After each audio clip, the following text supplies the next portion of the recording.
Hi there, this is John Wilkinson again from History Made Easier, and in this presentation we look at the famous Long March, because apart from leading to the survival of the communists, it's important for two reasons.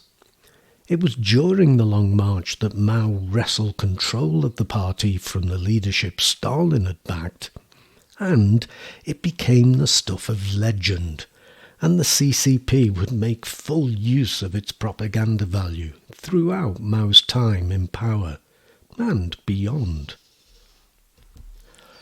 Originally referred to as the strategic transfer, it really should be noted that the original plan was only to head to the neighbouring province, to northwest Hunan, where they would meet up with other communist forces, and where local surviving warlords mistrusted Chiang Kai-shek. They were able to break out of Jiangxi, but once caught by the nationalists were decimated.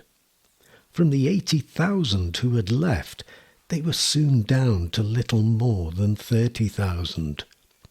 It was a worse disaster than the most pessimistic amongst them had feared. A hastily arranged meeting of the leadership met to decide where to head next. Bo Ji-yu and Otto Braun wanted to keep to the original plan and head for northwest Hunan. But the military commanders refused to counsel the move. Chiang Kai-shek had 300,000 troops blocking the way.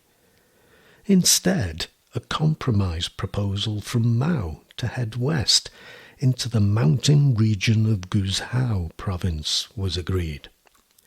It was the beginning of Mao's rehabilitation, the first time he had been listened to by the leadership since his dismissal from the military command in 1932. And in each subsequent meeting during the march, Mao's position strengthened as his proposals were adopted. Together, they proved to be of critical importance for the future of the CCP and for the rise to power of Mao. Mao proposed they head to the border of Guizhou and Sichuan, arguing that here resistance to the communists would be weaker, and his argument won the day.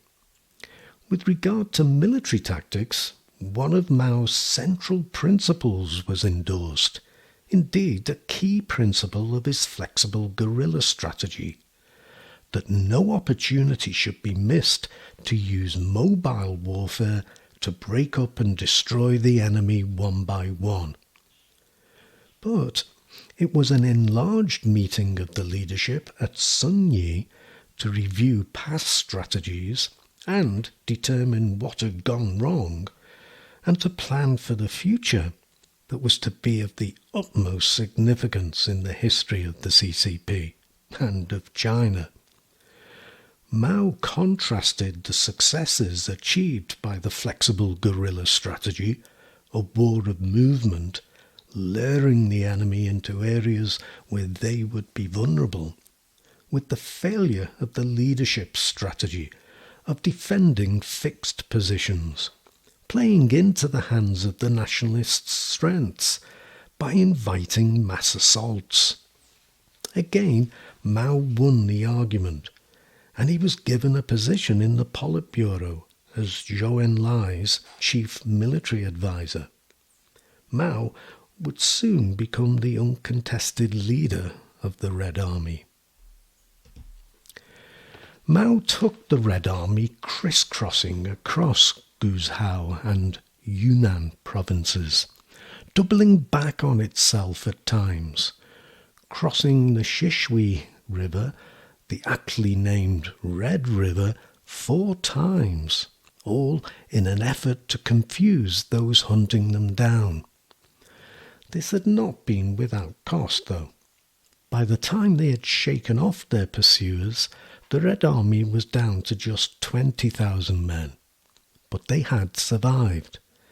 And again, Mao's tactics had been proved right.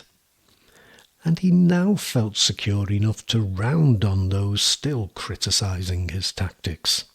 Some had criticised his zigzag tactics, and there had been calls to bring the march to an end. It was at this point that the decision was made to head north and join up with other communist forces there. There was still a long way to go, and physical as well as military dangers to face.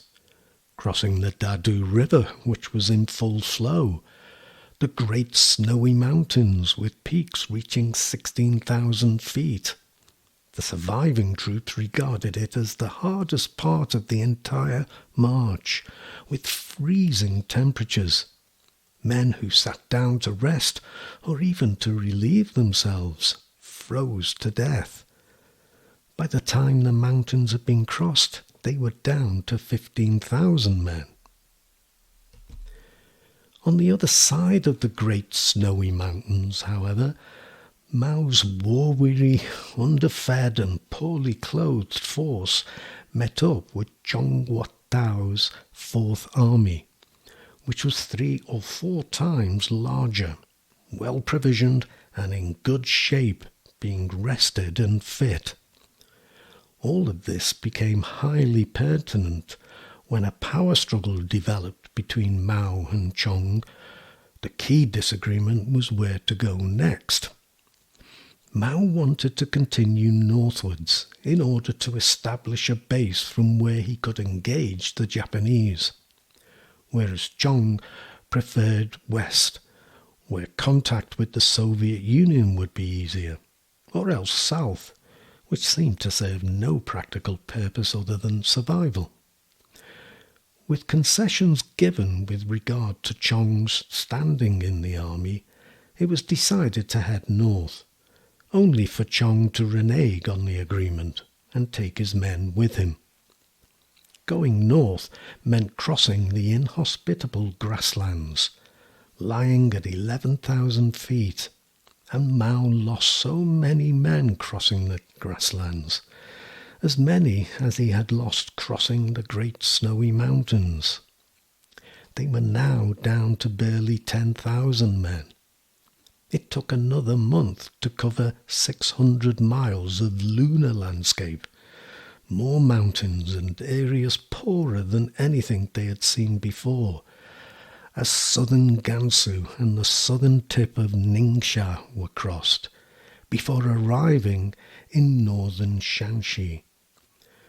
On October the 22nd, 1935, a year and 4 days after leaving Jiangxi Soviet, Mao and what was left of his Red Army, now numbering less than 5,000 men, had ended their march. They had arrived at their new base, Yan'an, from where they could fight the Japanese. Don't forget, Mao was a Chinese nationalist as well as a communist. Now, I'll get back to analysis and look at the significance of the Long March in a separate presentation. But I do hope these narratives prove useful to you. As I've said, I think you have to know where Mao came from to understand not only how he rose to power, but to understand his policies in power. So thanks for listening. Don't forget, I will put my scripts for these narratives on my website, History Made Easier. And you can also write to me at historymadeeasier@gmail.com for more detailed reading. Or you can raise any questions you have in the chat provision on this channel. But of course, I would have to keep my replies short. The best of luck with your studies. Cheers.